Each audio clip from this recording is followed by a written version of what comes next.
리얼리티 트랜서핑 제13장. 다음에 얘는 펜듈럼이 어떻게 지지자들의 주파수를 낚아채는지를 보여준다.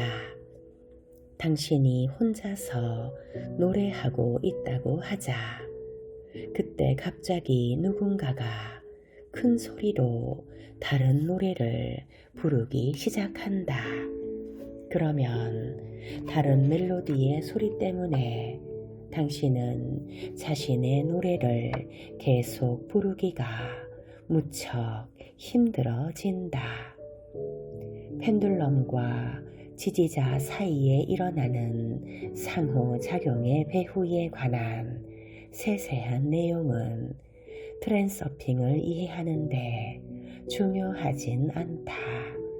우리는 일상적 상황에서 보기를 들어가면서 단순화된 모델을 이용해 이 상호작용을 살펴볼 것이다. 우리의 목적에는 이것만으로도 충분하다. 어떤 일이 정말로 어떻게 일어나는지는 아무도 자세하고 정확하게 설명할 수가 없을 것이다. 그 정말로란 것이 과연 무엇을 뜻하는가 하고 반문할 수 있기 때문이다. 이런 식의 토론은 지식 추구의 끝없는 과정과 마찬가지로 영원히 계속될 수 있다. 이것은 전혀 부질없는 짓이다. 우리는 그보다 작은 것에 만족해야 한다.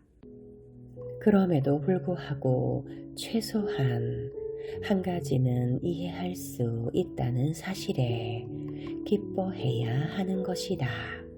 자, 이제 펜듈럼이 지지자들을 어떻게 조종하는지를 살펴보자.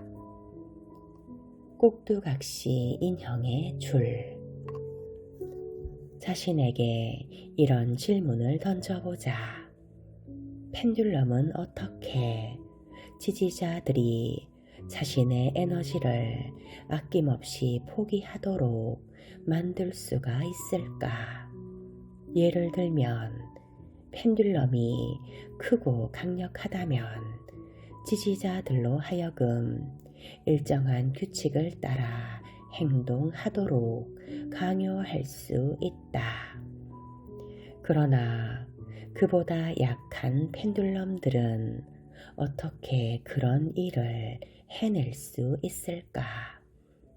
상대방에게 강요할 힘이 없을 때 사람들은 타당한 근거가 있는 주장을 제시하고 바람직한 결과를 약속함으로써 상대방을 설득하려고 애쓴다.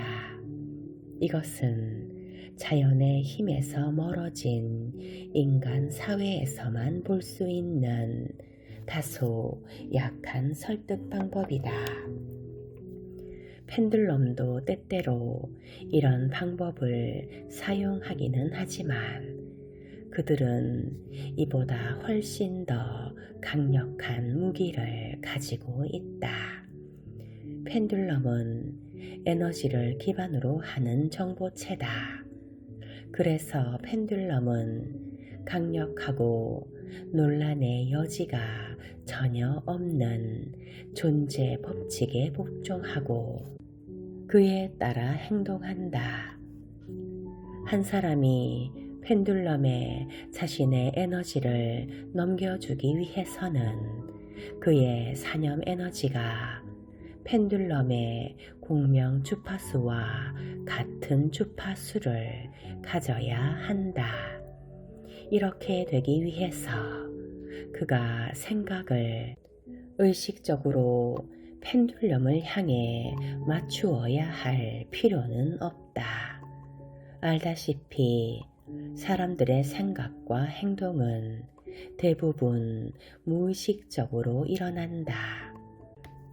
펜듈럼은 인간의 이런 속성을 잘 이용한다.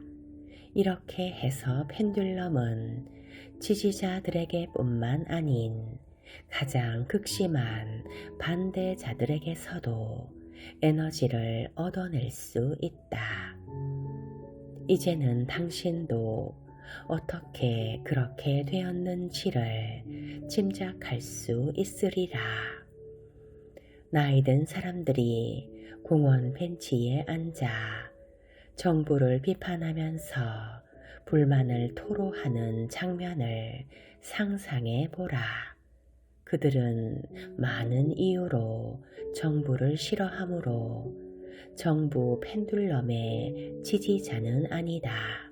하지만 어떤 일이 벌어지고 있는가?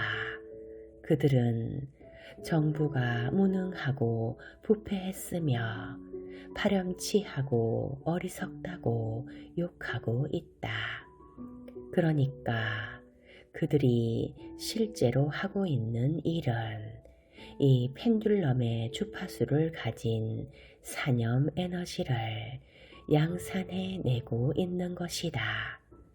사실 펜듈럼은 당신이 그것을 어느 쪽으로 밀어서 흔들든 그 방향에는 눈꼽만큼도 관심이 없다. 산염 에너지가 펜듈럼의 주파수와 공명하는 한 긍정적인 에너지와 부정적인 에너지가 똑같이 작용한다.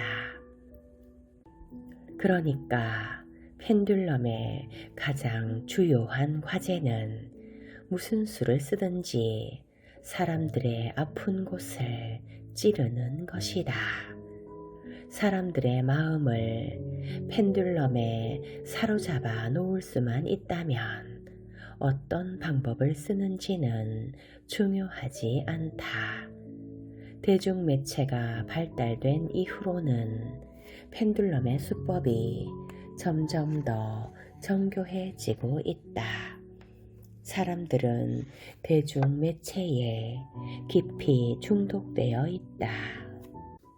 뉴스는 대부분 나쁜 일만 말하고 있다는 것을 알아차린 적이 있는가?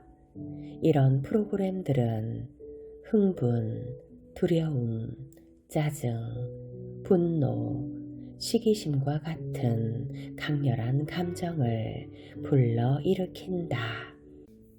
저널리스트들의 일은 당신의 주의를 끌어당기는 것이다.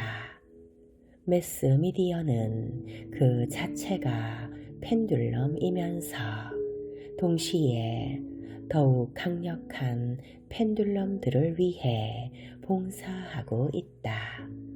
그것은 누구든지 모든 정보를 자유롭게 얻을 수 있게 하는 것이 목적인 것처럼 내세우고 있지만 실제 목적은 사뭇 다르다. 특정 펜듈럼들의 주파수에 가능한 한 많은 사람들을 동조시키는 것이 본래의 목적이다. 펜듈럼이 당신의 에너지에 접근하려고 할 때 가장 선호하는 방법 중 하나는 당신의 균형을 깨뜨리는 것이다. 균형이 무너지면 당신은 그 펜듈럼의 주파수로 흔들리기 시작한다. 그로써 당신은 또 그 펜듈럼 자체를 흔들어 주게 된다. 물가가 오르는 상황을 가정해 보자. 당신은 그 상황이 싫어서 부정적으로 반응한다. 아마도 화가 나서 친구들과 치솟는 물가에 대한 불평을 주고받을 것이다.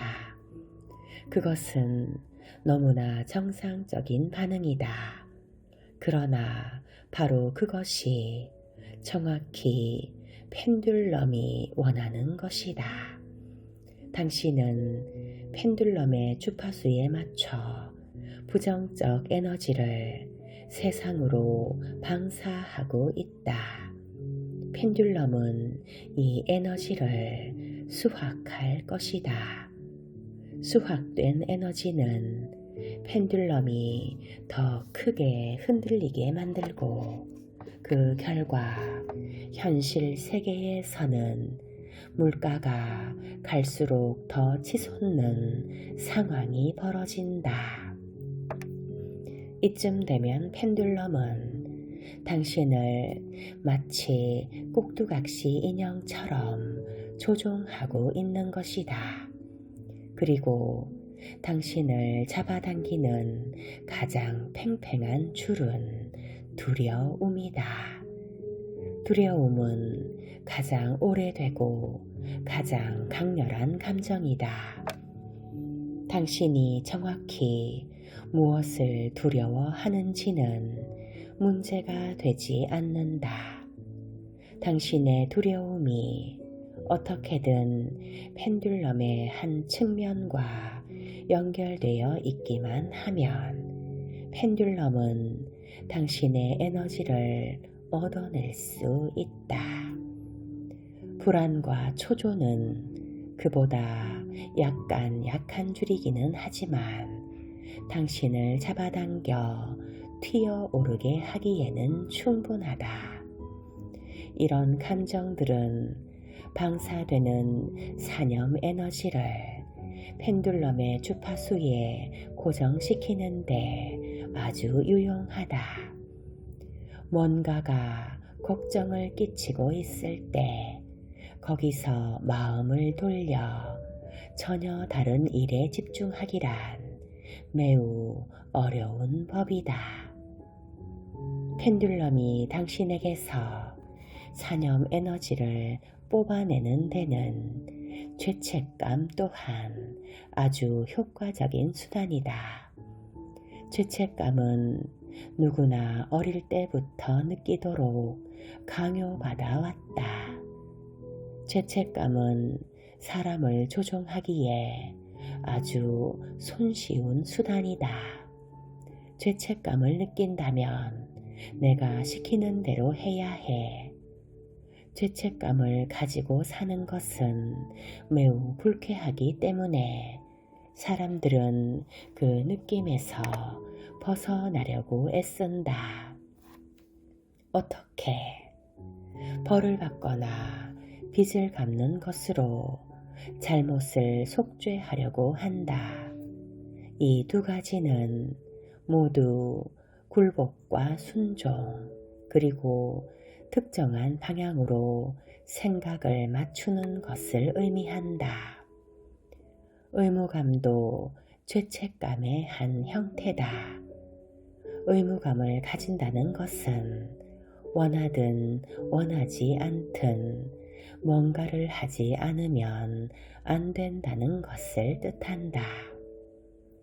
그 결과 진짜 죄를 지은 사람이든 누명을 쓴 사람이든 죄인은 모두 고개를 숙이고 나아가서는 펜듈럼에게 에너지를 갖다 바친다.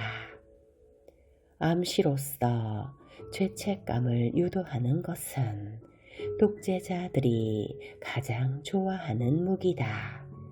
이에 대해서는 나중에 다시 다루도록 하자.